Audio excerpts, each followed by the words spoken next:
First of all, my name is Stuart Thomas, Stuart M. Thomas, and the date is January 28th, 2004, 28th day.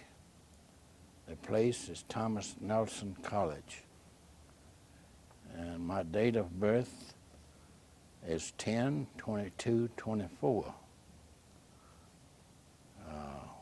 I was born in Buckingham County, Virginia, a place called Dilwyn, just a small town, but I was raised on a farm.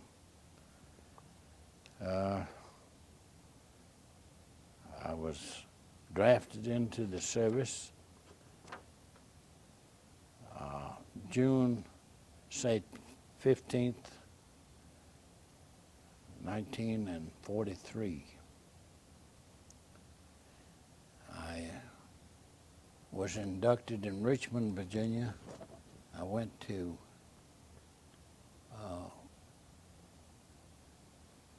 I was inducted in Richmond. I went to Fort Meade, Maryland for a few. Let's just go ahead and get these facts down to start off with. I'll get all that in a little while. Oh, okay. Okay. Let's see, where did I leave off? Entered the service. Entered the service. June 5th or 20th, and I don't know exact date. Anyway, we were inducted in Richmond. I fell up again. That's all right. That's all right.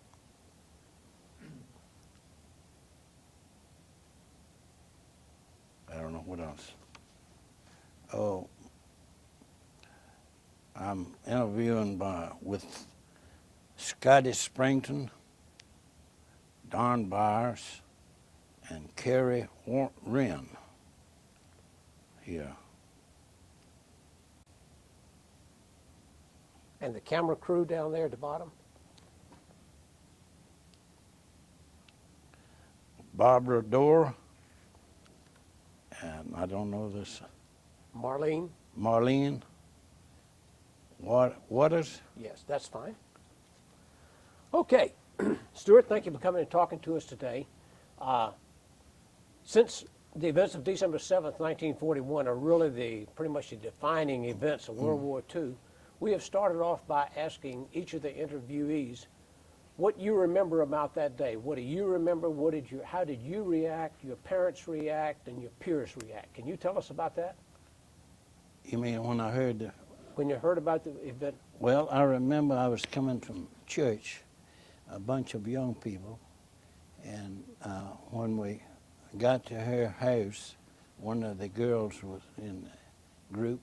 She told us that she heard that the Japanese had bombed Pearl Harbor, and it was sad news to every one of us, but I remember that date, very distinctive. We were on our way from church when we heard it. Do you remember your parents' reaction? Did they talk about it? Yeah, they were all sorry, saddened by the news, but we just had to bear with whatever the results were, and we took it day by day. Well, tell us about your early years. Where did you grow up, and where did you live? I lived in Buckingham County, and I went to school there. And before I finished going to school, graduate, this war came along, and it took a lot of young people away from the schooling to follow the call of duty. But I learned a lot through my experience. I was with a wonderful bunch of people throughout my career in the service, as far as the service was concerned. A lot of them were regular Army people. After I got overseas, I found that they were career people, and they welcomed us in. I was in as a reservist, feeling the people had lost their lives, and we just replacements. Well, tell us about your family. About growing up in Buckingham County. Well, I'm one of 9 boys and 3 sisters, brothers and 3 sisters. And we had a wonderful time. Had all the work that we could handle, but we enjoyed it. We had fun when we had our chores to do. And we just grew up with everything we had to eat, we had it. We raised it on our farm. We only had to buy coffee and sugar. I've heard my mother say that many times. She canned fruit and vegetables in the summertime. We had enough to carry us through the winter. And we raised potatoes, white potatoes and sweet potatoes, sorghum molasses, and everything that was healthy for us, I think, because we all survive it, even at this age. Some of us are getting up in years, but we still can say we have a family reunion every year. Wow, that's wonderful. Okay, so tell us when you entered the service. Were you drafted or what? I was drafted in service, and I went in. My brother and I went in the same day because I had got a deferment to harvest something we had to do on the farm, and they needed me there. I got one deferment, but my brother and I went in the same day. Mm-hmm. And we took training together in Camp Blanding, Florida, for 6 weeks. And then they found out we were brothers. They notified us at Reveille one morning, and I transferred to Fort Meade, Maryland. Fort Meade, North Carolina, excuse me. Fort Bragg, North Carolina. Anyway, he went overseas ahead of me. He caught a lot of flack over there, crossing the Rhine River. But I went in later, 6 weeks behind him.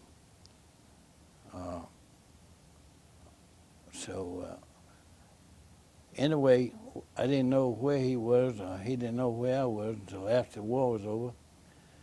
I found out from home that he was in Nuremberg, and I was in Frankfurt at the time. Anyway, I got a weekend pass and went to see him, and we talked to his commanding officer, and he said it was possible for us to get transferred back to him, back with me. So he applied for a transfer, and 6 weeks later, he transferred back to Germany, Frankfurt, Germany, with me. We stayed there for approximately 12 months, close to it, before we were eligible to come home.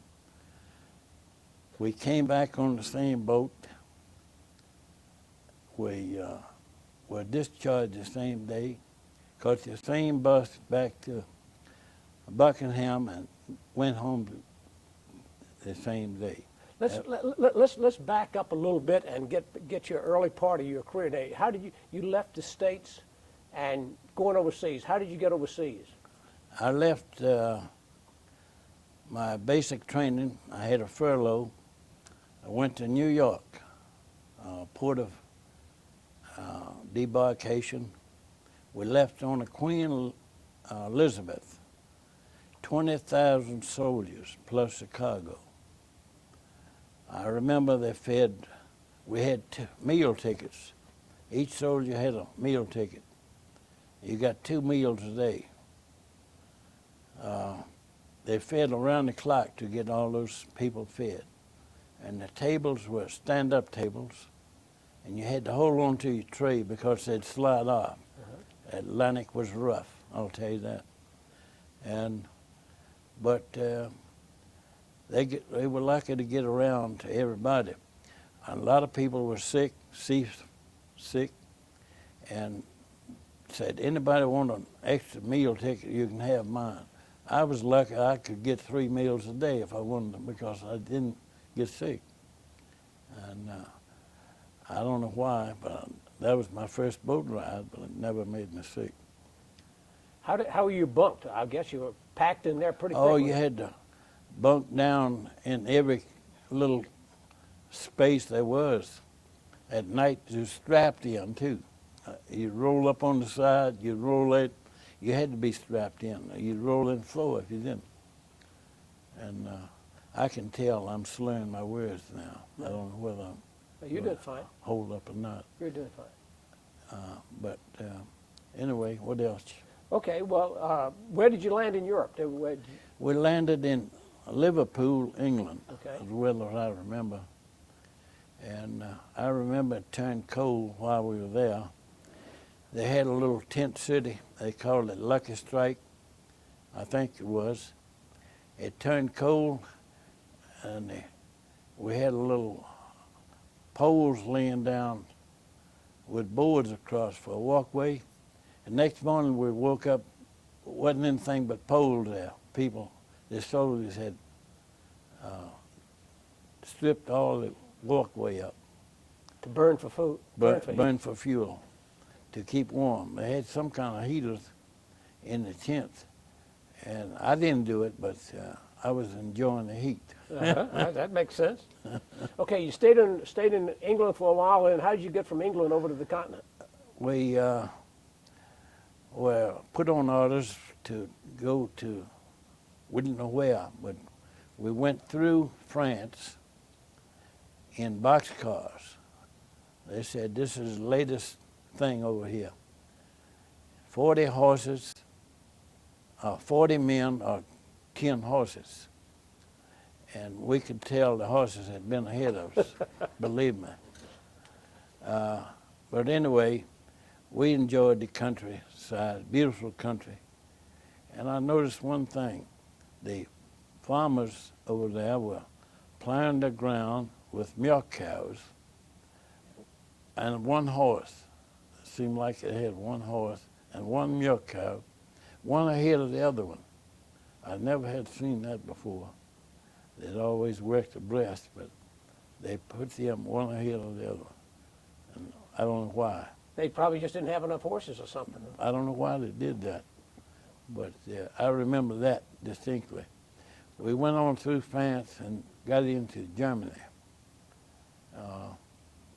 and we were assigned to different units. I was with the 3rd Army, 3rd Infantry Division, 41st Field Artillery, H&S, which is headquarters and service, and we manned equipment and supplies for A, B, and C company. And I stayed with that company, the division, until my duration, really. I was started out as a driver of artillery piece.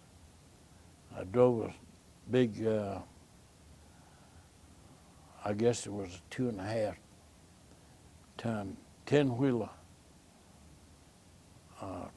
that towed a howitzer, 105 howitzer behind me. Seemed like we'd travel at night. We'd move out and make advances at nighttime. We went over a lot of rivers on pontoon bridges, rubber craft bridges. Seemed like you were going right uphill all the time when you're on that rubber raft with the weight of the truck. and the house behind you. You had to watch carefully on the guns ahead of you. You'd be looking right at the gun artillery piece. If you got too close, you'd ruin your radiator. So you had to strain your eyes, drove with cat eyes. They call them blackout lights. And for many people have never seen those. Tell us about those blackout lights. Well, they're very tiny, but you couldn't use bright lights because you'd be a target for sure. But the blackout lights just showed enough light to see the next vehicle ahead of you. When you saw the blackout lights, you didn't want to cloud the throttle too much. You'd, like you say, you'd get the radiator into the gun artillery piece.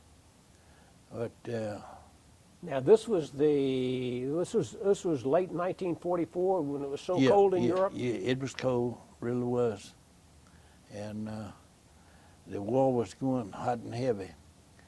I think it was. You remember the Siegfried line? The Germans had blocks of concrete in the earth to keep tanks from running the soldiers. That was a great thing that we had to overcome.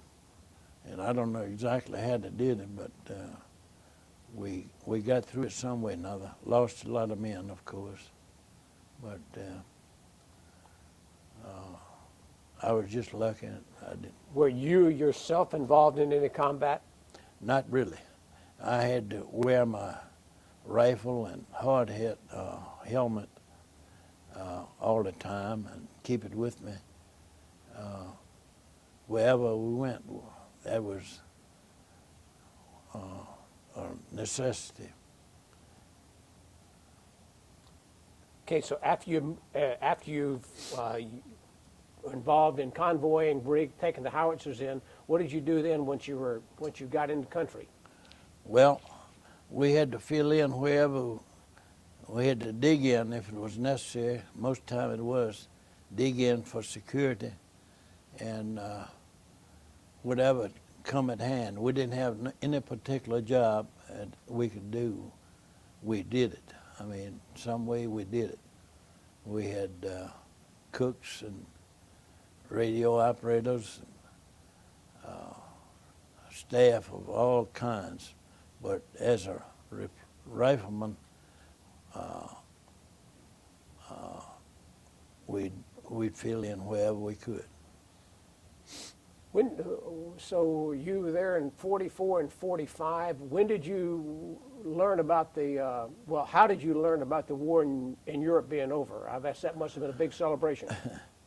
At the time, I was guarding messenger from one command post to the other. I was riding shotgun, so to speak, with this messenger. We had codes that they wouldn't send over the little wire system, telephone system we had, because they were afraid the enemy would. They had messengers, and I was a messenger support guard. And when we heard when President Roosevelt died, they had word to fire. Each soldier fire a round in the air with his rifle. Well, we were going through this wooded area from one command post to the other, and we heard all this noise. We stopped the Jeep and jumped on this bank in the dirt like we were trained to do until we realized it wasn't that. It was too long. Mm-hmm. So we went on a little further and we found out what all the shooting was for. But we were scared, I'll tell you that. It was just something different we hadn't been trained for. Mm-hmm. That was that orders at the spirit of the moment. Now this is when President Roosevelt died, or is this at the end of the war? No, this was when President Roosevelt died. Okay. And I guess they had the same celebration when the end of the war was. I would think so, but I don't remember that part. Mhm. But I do remember when President Roosevelt died. So where were you stationed in Germany then? What? Well, went in as a replacement, and I don't remember all the places we went to. We traveled, and mostly at nighttime, made advancement at nighttime, and I was a truck driver that pulled a howitzer, and we couldn't see much what was going on, but everything looked to be pretty well flattened that we went through with the artillery. And it was, I'm sure it's a built up city now, but it was flattened in. Mm-hmm. Now, I think you went to Nuremberg, spent some time in Nuremberg? Oh yeah, we went through Nuremberg. Anyway, my brother was in Nuremberg. He was, after the war was over, I found out he was there, but I will tell that later, I guess. Go ahead. No, go ahead and tell us that story now. Anyway, he was a security guard at Nuremberg. I think it's Nuremberg Tribune. No. Anyway, it was more or less a penitentiary where the prisoners were kept. And he was guarding there on a regular basis around the clock. You know, he'd so many hours on, so many hours off. I was in Frankfurt, Germany, and I had was in charge of the motor pool. I'd worked my way up from truck drivers through the mechanic, and I was a motor sergeant at the time. When I found out he was in Nuremberg, I got a weekend pass and went to see him. So he asked me, said, I'd like to get away from this place. Said, ring I could get transferred. So he said, what can I do in your company? I said, well, we have a lot of executive officers that need chauffeurs. You want a chauffeur, they one of them now, we have a place for you. Yeah, he says, I'd like that. So we talked to his commanding officer, and he put in a requisition. And about 6 weeks later, he came in, bag and baggage, and we lived together the rest of the duration there in Germany until we qualified to come home. So we had a good time, really, after the war was over. But he was in the 1st Division, and I was in the 3rd. But he was in a fighting company that had to go. He said he had asthma one time. He had to go across the Rhine River, and he had shortness of breath, and he didn't know whether he could make it or not. But he got so scared that he said the asthma left him, and he never had a sense. Well, after the war, you came home. I guess you went over on the Queen Elizabeth? Did you come home on the Queen Mary? No. We came home on a Liberty ship. It was bobbing up and down. Nice quarters? Well, not too nice, but they were better than we had going over. But the ship was bobbing up and down quite a bit. But so then you came back, and what did you do when you got home? Did you get out of service, or what did you do? well, we got discharged, but I was in the reserves. I didn't have to stay in the reserves, but jobs was hard to get. And the commanding officer gave us a pep talk, and he says, you'd better sign up, now while you have a chance. Keep your rating. And he says, if you don't want to sign up now, stay in the reserves, and then you can come back and get your job back, because it's going to be vacancies. So I did sign up. I signed up in the inactive reserves. I never did go to any meetings because I was a long ways from where the meetings were held. But nevertheless, I'd signed up. And when Korea started in 1950, they had the hands on us, anybody that signed up in reserves. And I was recalled like a bunch of others. We were reported to Fort Campbell, Kentucky, took training in a 94-hour refresher course, most fired the latest weapons. We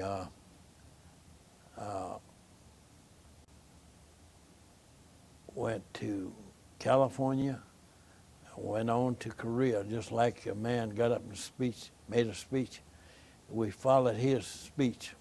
We thought we may be training some other people. Said they're not going to tell us what really going to happen. They never do. But they told us the right thing. We went on to Yokohama, Japan for a period of time. I think it was a week, something like that, a few days anyway. We were broken down into MOS numbers where we were needed for replacements, and we went in to replace people in Korea,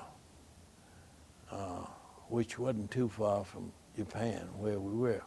Yokohama, we went to Yeongdong-po, I think, is where I went to Busan for the ship debarkation. Then we went on a troop train from there. They loaded us up. We were supposed to go to some replacement company, but they passed it by. They went on through the 38th parallel into North Korea. I can't think of the capital now, but Pyongyang? Pyongyang. That's where we went, Pyongyang, Korea. And then the commanding officer of the train realized we were too far ahead. He told everybody to stay on the train, and they backed us up and got us turned around and come back into South Korea where we belonged.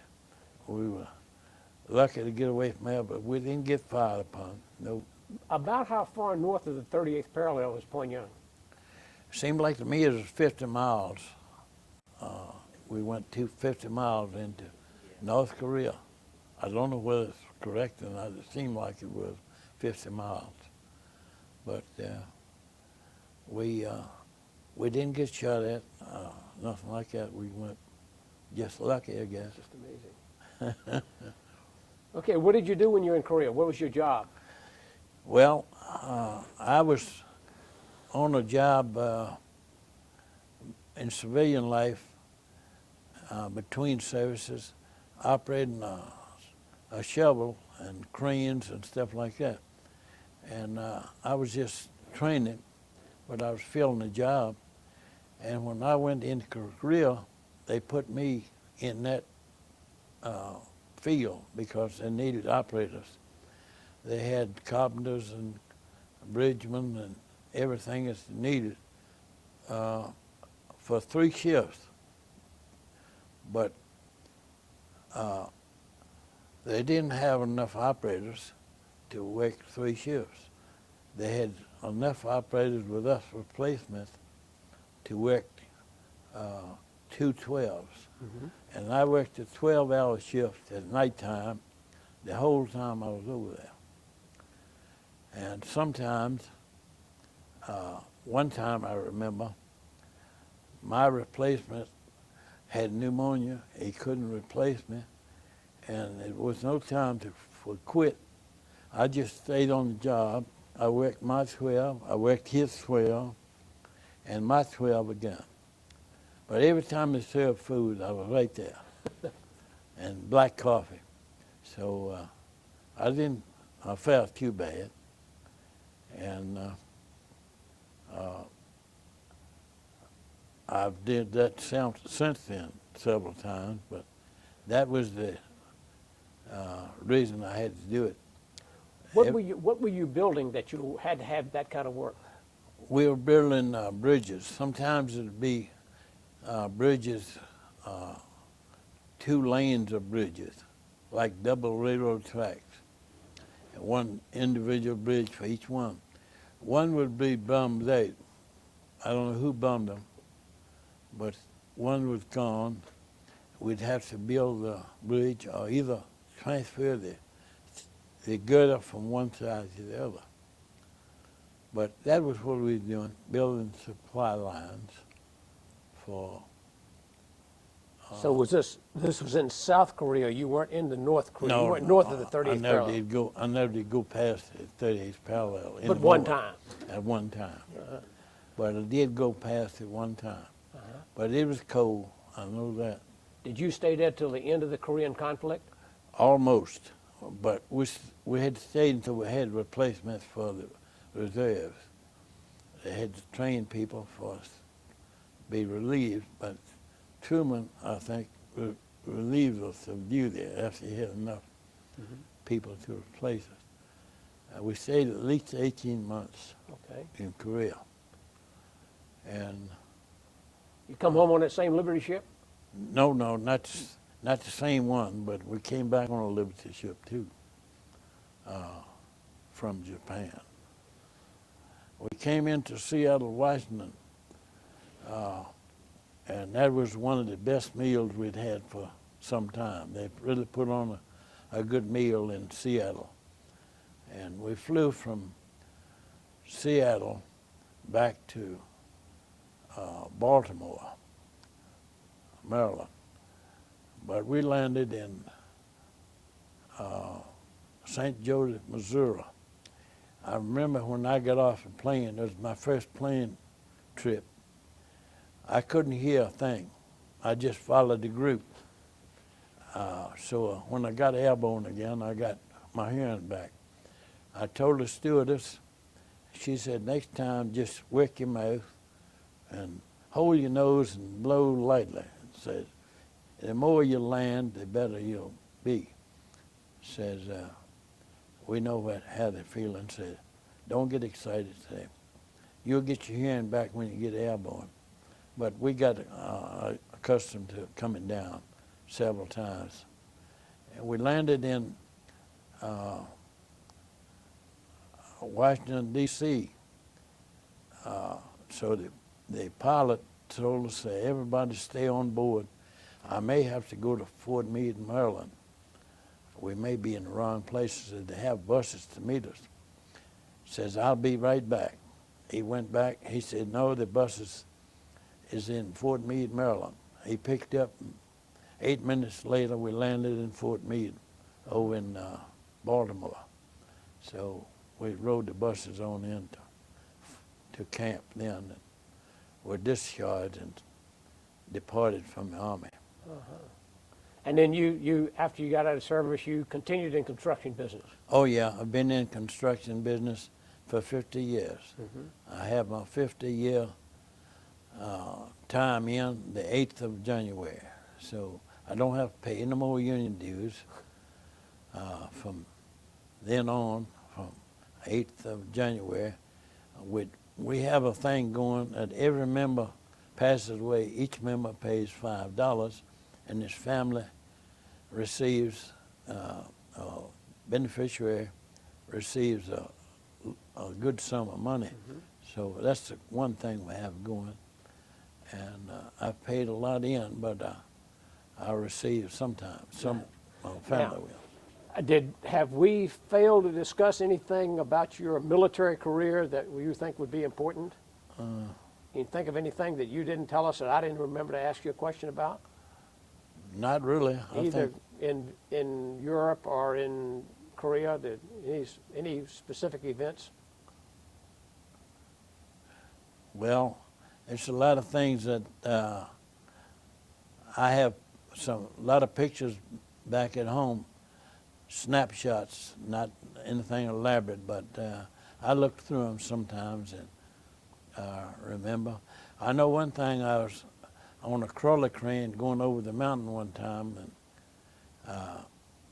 and we had to ride on the rig, on the trailer, so we'd be with it.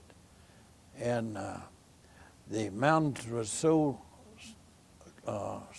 steep, so much curve, that the driver of the truck had to run his front wheel almost off the mountain on one side, and the trailer wheels would be just clearing the edge of the road on the other side, just enough to make it.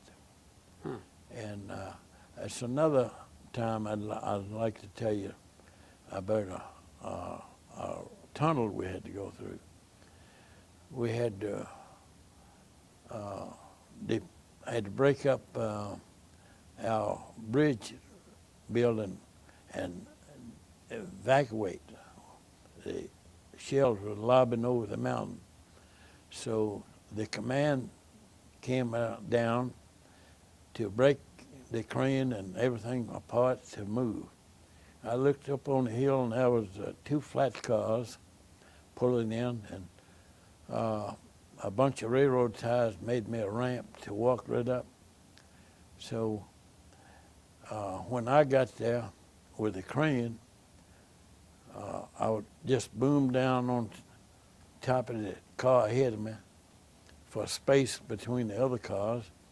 We left, bag and baggage, me and my assistant operator. We went through tunnels that we had to cover up our heads in blankets because there was steam coal burners. It was so thick that we couldn't hardly breathe. So we wrapped our heads and got under the crane because we didn't know whether it was clearance enough or not. We got under the crane, wrapped our heads up in blankets through these tunnels to breathe. That was on account of so much smoke in there. And I remember that. Well, any of you all think of any more questions we might ask? No, I think covered most things.